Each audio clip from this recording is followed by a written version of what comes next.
العلم هو النور الهادي والمفتاح لكل الخير من يريد الله به خيرا. بسم الله الرحمن الرحیم. السلام علیکم ورحمۃ اللہ وبرکاتہ.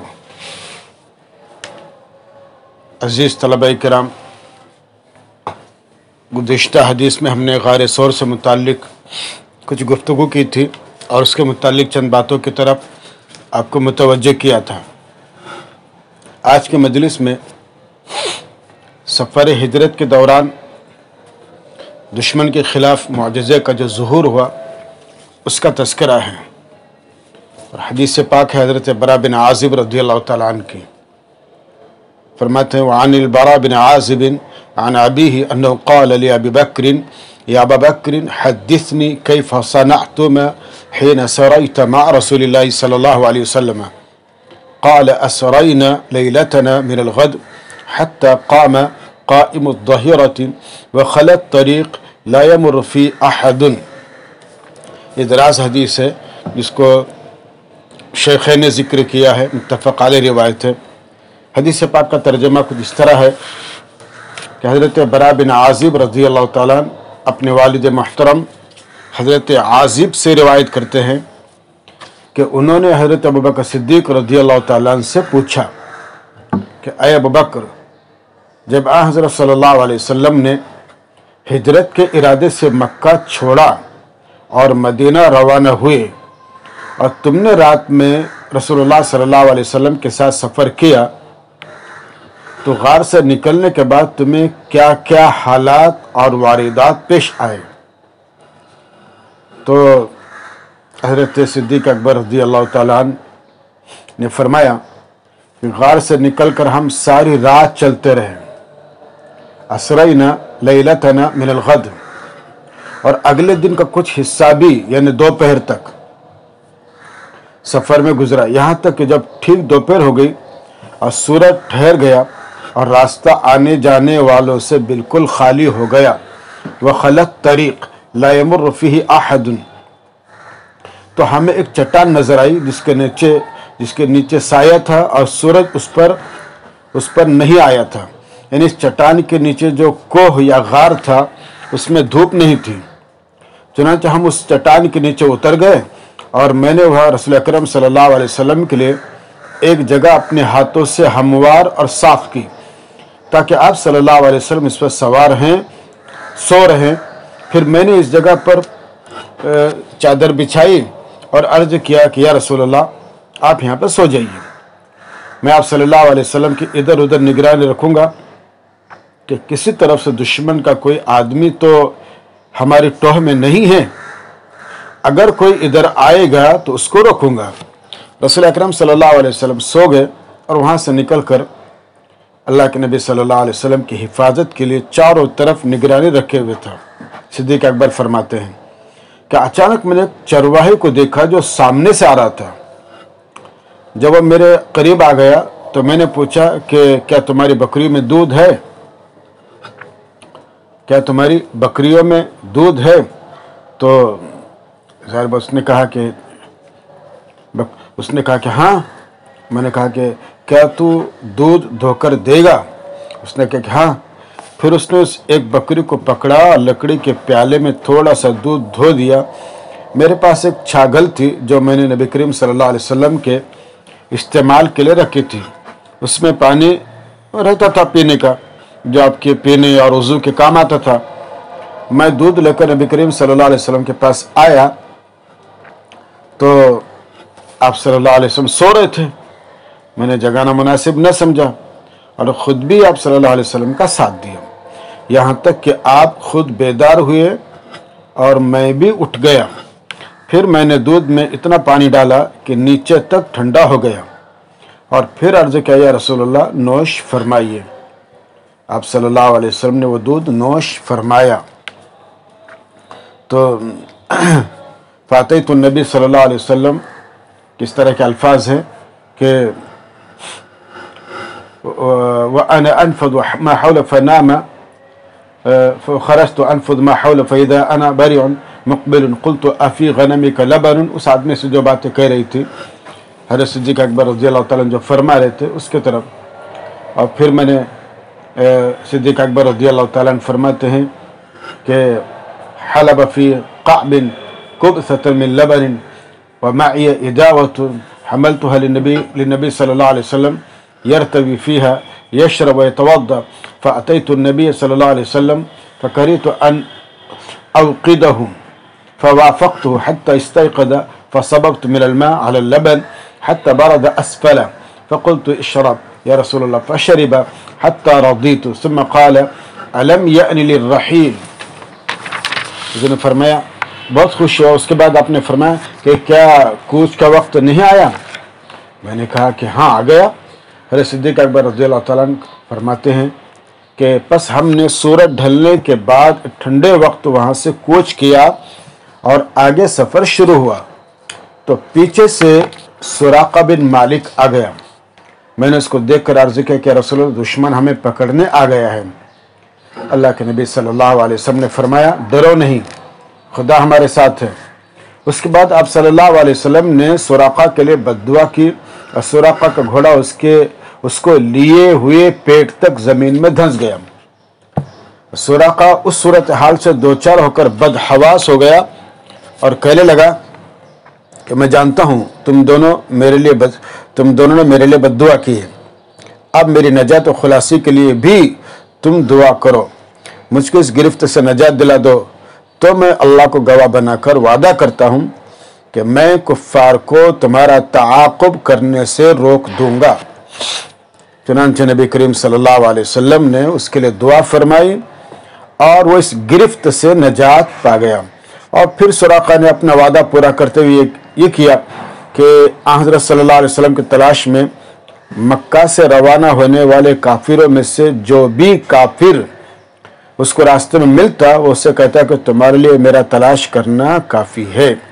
یعنی میں بہت دور سے محمد صلی اللہ علیہ وسلم کو تلاش کر کے دیکھ چکا ہوں، ان کا کہیں پتہ نہیں چلا.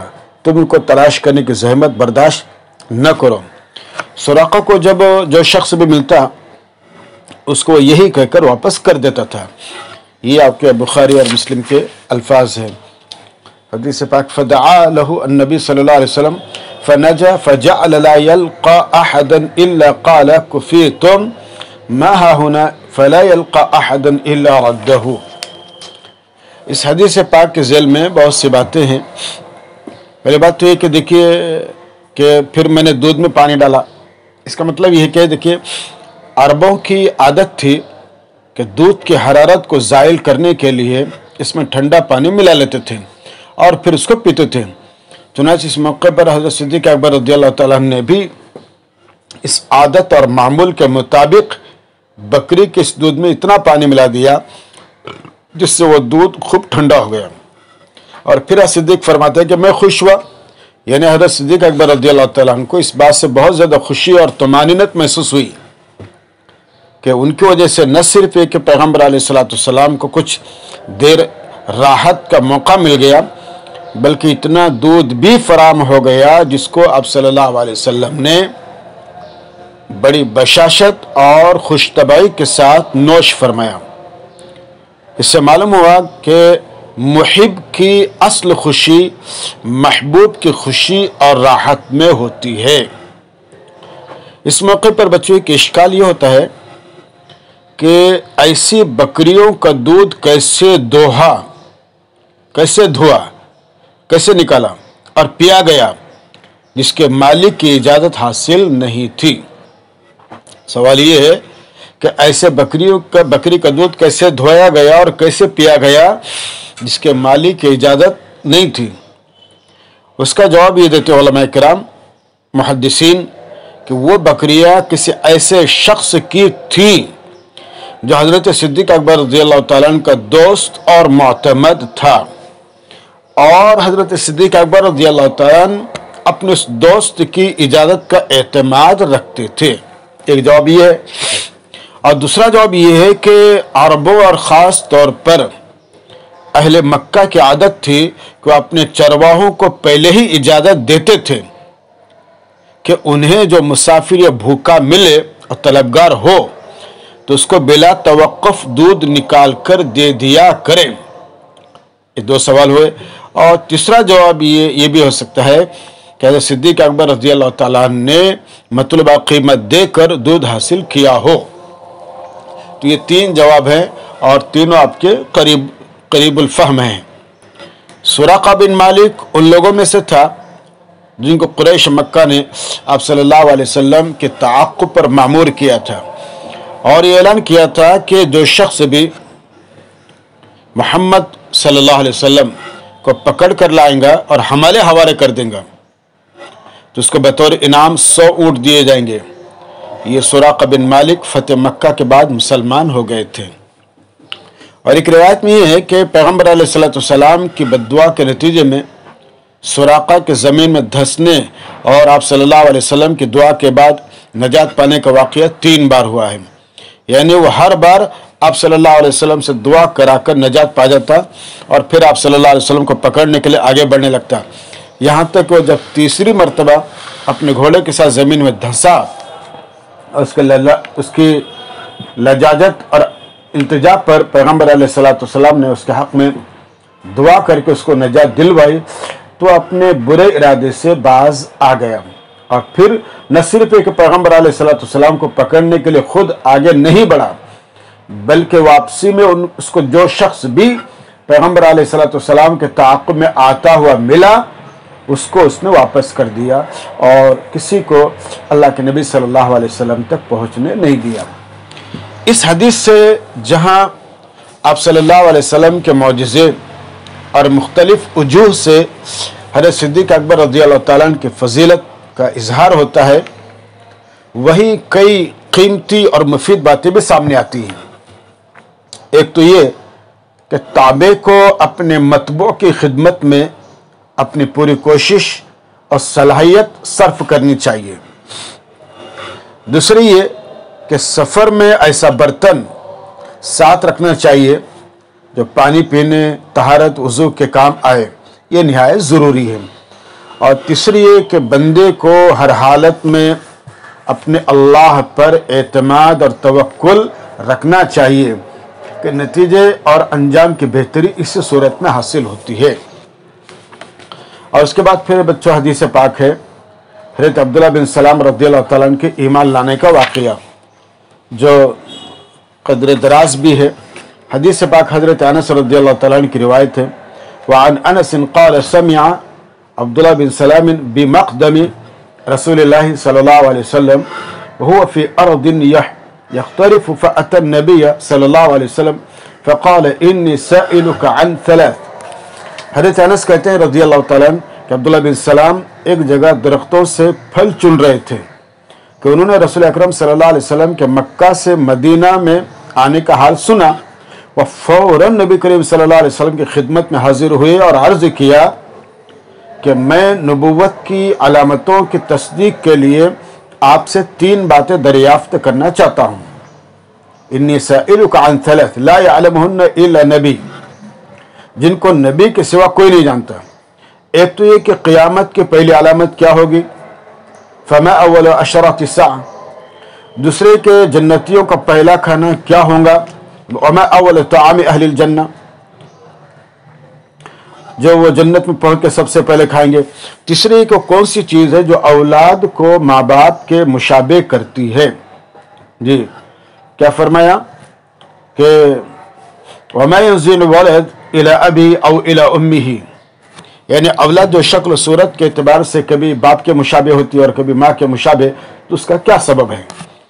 اللہ کے نبی صلی اللہ علیہ وسلم نے حضرت عبداللہ بن سلام رضی اللہ تعالیٰ عنہ کے یہ تینوں سوال سن کر فرمایا کہ ابھی جبریل علیہ السلام نے ان سوالوں کے جوابات سے آگاہ کیا ہے، اور وہی تمہیں میں بتاتا ہوں کہ قیامت کی پہلی علامت تو وہ آگ ہوگی جو لوگوں کو مشرق کی طرف سے مغرب کی طرف جمع کر کے لے جائیں گی، اور جنتی جنت میں سب سے پہلے جو کھانا کھائیں گے وہ مچھلی کے جگر کا زائد حصہ ہوگا، یعنی مچھلی کے جگر کا وہ حصہ جو جگر سے علیحدہ لٹکتا ہے اور جو مچھلی کا لذیذ ترین جز ہوتا ہے۔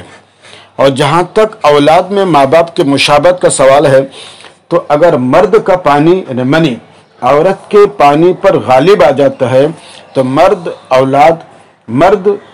اولاد کو اپنی مشابہت کی طرف کھینچ لیتا ہے، اور اگر عورت کا پانی مرد کے پانی پر غالب آ جاتا ہے تو عورت اولاد کو اپنی مشابہت کی طرف کھینچ لیتی ہے۔ حضرت عبداللہ بن سلام نے اپنے سوالوں کے جواب سن کر کہا، میں گواہی دیتا ہوں کہ اللہ کے سوا کوئی معبود نہیں، اور یہ کہ آپ صلی اللہ علیہ وسلم یقیناً اللہ کے رسول ہیں۔ اس قبول اسلام کے بعد حضرت عبداللہ بن سلام نے عرض کیا، یا رسول اللہ، یہ یہودی بڑے افتراش اور بہتان تراش ہیں، اگر آپ کے پوچھنے سے پہلے ان کو میرا مسلمان ہونا معلوم ہو گیا تو مجھ پر جھوٹے بہتان باندھیں گے۔ یعنی اگر ان کے معلوم ہونے کے بعد کہ میں مسلمان ہو گیا ہوں تو آپ صلی اللہ علیہ وسلم ان سے میرے بارے میں کچھ پوچھیں گے تو وہ مخالفت پر اتر آئیں گے اور مجھ پر بڑے بڑے الزام لگائیں گے، اس لیے بہتر یہ ہے کہ ان کو میرے اسلام کی خبر ہونے سے پہلے آپ ان سے میرے بارے میں جو پوچھنا چاہیں پوچھ لیں، تاکہ وہ میرے متعلق صحیح حالات سے آپ کو آگاہ کریں۔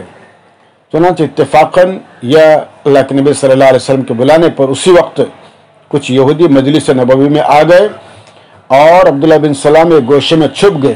اللہ کے نبی صلی اللہ علیہ وسلم نے یہودیوں سے پوچھا کہ تم میں یا تمہارے گمان اور علم میں عبداللہ بن سلام کیسے شخص ہیں؟ تو یہودیوں نے جواب دیا، وہ ہم میں سے بہترین آدمی ہے، ہم میں سے بہترین آدمی کا بیٹا ہے۔ یعنی عبداللہ بن سلام نہ صرف ایک اپنی ذات کے اعتبار سے ہم میں علمی، اخلاقی اور سماجی حیثیت رکھتے ہیں اور ہمارے سردار ہیں، بلکہ حسب و نسب کے اعتبار سے بھی ہم پر ان کو فضیلت حاصل ہے۔ اللہ کے نبی صلی اللہ علیہ وسلم نے ان کا یہ جواب سن کر پھر پوچھا کہ اچھا بتاؤ، عبداللہ بن سلام مسلمان ہو جائیں تو کیا تم بھی مسلمان ہو جاؤ گے؟ یہودیوں کا خدا اس کو اسلام سے بچائے اور اپنی حفاظت میں رکھے، یہ ہے کہ معاذ اللہ ہم اس کا تصور بھی نہیں کر سکتے۔ جب عبداللہ بن سلام ان کے سامنے آ گئے اور کہا کہ میں گواہی دیتا ہوں کہ اللہ کے سوا کوئی معبود نہیں، اور یہ کہ بلا شبہ محمد صلی اللہ علیہ وسلم اللہ کے رسول ہیں۔ یہودیوں نے یہ سنتے ہی کہنا شروع کر دیا کہ یہ شخص تو ہم میں بہت برا ہے اور بدترین شخص کا بیٹا ہے، اور ان میں طرح طرح کے عیب نکالنے لگے۔ عبداللہ بن سلام نے کہا کہ آپ نے دیکھا یا رسول اللہ، یہی وہ بات ہے جس سے میں ڈرتا تھا، اور اسی وجہ سے میں نے آپ سے عرض کیا تھا کہ ان سے میرا حال پہلے پوچھ لیجئے تاکہ آپ کو اندازہ ہو جائے یہ قوم کیسی دوغلی اور جھوٹی قوم ہے۔ تو یہ حدیث پاک کا مختصر بچوں مفہومی ترجمہ ہوگا الحمدللہ۔ اس سے پتہ چلتا ہے کہ یہود نہ کبھی کسی سے راضی ہوئے ہیں نہ راضی ہوں گے، جس کی طرف قرآن کریم نے بھی اشارہ کیا ہے، لن ترضى عنك اليهود ولا النصارى حتى تتبع ملتهم، جس سے اندازہ لگتا ہے کہ بہرحال یہود اسلام کے دشمن ازل سے ہیں اور ابھی بھی اسلام کے دشمن ہیں، اور اسی اسلامی دشمنی میں مختلف طبقات بھی ہو گئے ہیں، ان کے فرقے بھی ہیں، گرچہ اپنے فرقوں کے اعتبار سے مختلف ضرور ہیں، لیکن اسلام دشمنی میں وہ سب یکجا ہیں، الکفر ملت واحدہ۔ دیکھیں حضرت عبداللہ بن سلام ایک جگہ درختوں کے پھل چن رہے تھے، ان کے اسلام لانے کی کیفیت یہ تو صورت واقع یہی تھی کہ عبداللہ بن سلام اپنے باغ میں درختوں سے پھل اتارنے اور اکٹھا کرنے میں لگے ہوئے تھے، پھر کسی نے آ کر ان کو بتایا کہ نبوت کا دعویٰ اور دین اسلام کی دعوت لے کر محمد صلی اللہ علیہ وسلم مدینے میں آ گئے ہیں۔ بس یہ سنتے ہی اپنا سارا کام کاج چھوڑ کر اللہ کے نبی صلی اللہ علیہ وسلم کی خدمت میں حاضر ہو گئے۔ یا ہے کہ عبداللہ بن سلام اللہ کے نبی صلی اللہ علیہ وسلم کی آمد کی خبر سن کر آپ کی خدمت میں جس عجلت اور اشتیاق کے ساتھ حاضر ہوئے، اس کو ان الفاظ کے ذریعے مبالغے کے طور پر بیان کیا گیا ہے۔ مطلب یہ کہ عبداللہ بن سلام اگر چاہتے تو اپنا کام کاج نپٹانے کے بعد فرصت کے وقت اور اطمینان سے پیغمبر علیہ السلام کی خدمت میں آتے، لیکن انہیں چونکہ تورات میں اللہ کے نبی صلی اللہ علیہ وسلم کے صفات اور خصوصیات کو پڑھ رکھا تھا، اور نبی آخر الزمان صلی اللہ علیہ وسلم کے ظہور کی شدت سے منتظر تھے، اس لیے جو ہی ان کو پیغمبر علیہ السلام کی آمد کی اطلاع ملی، وہ ذرا بھی توقف کیے بغیر خدمت اقدس میں پہنچ گئے۔ حضرت عبداللہ بن سلام رضی اللہ تعالیٰ کا سلسلہ نسب حضرت یوسف علیہ السلام سے ملتا ہے۔ یہود مدینہ کے سرداروں میں سے تھے، بڑے عقلمند، عالم، دانشور، تورات پر زبردست عبور رکھتے تھے۔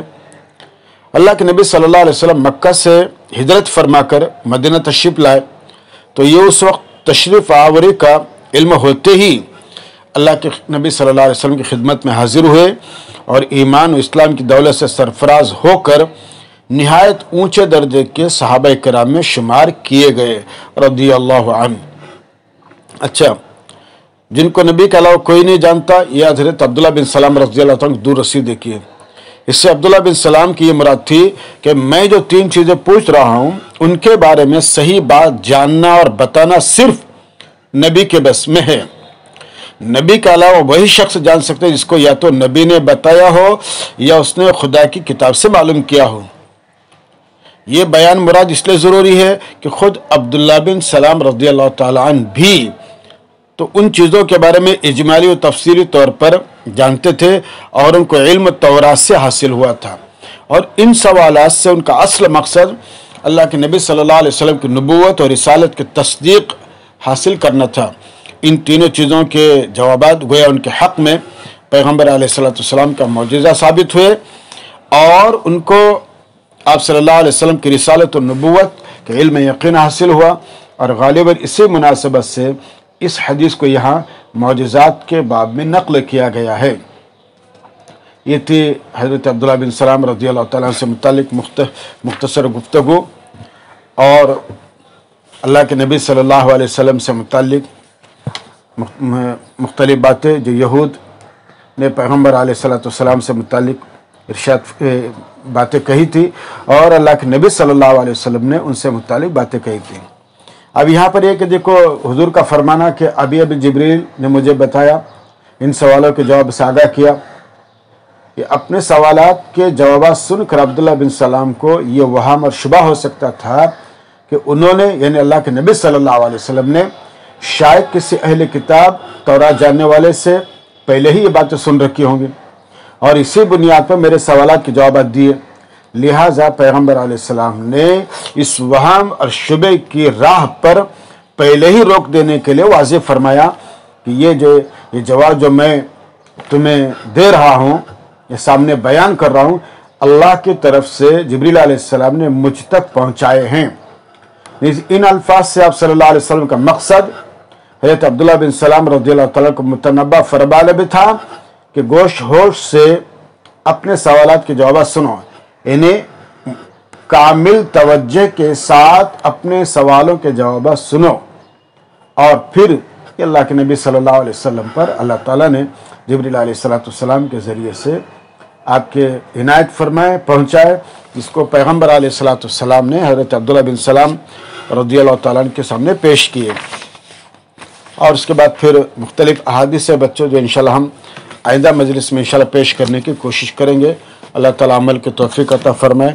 والسلام علیکم ورحمۃ اللہ وبرکاتہ۔ السلام عليكم، لا تنسوا الاعجاب بالفيديو والاشتراك في القناة تشجيعا لنا لنستمر بنشر المزيد إن شاء الله.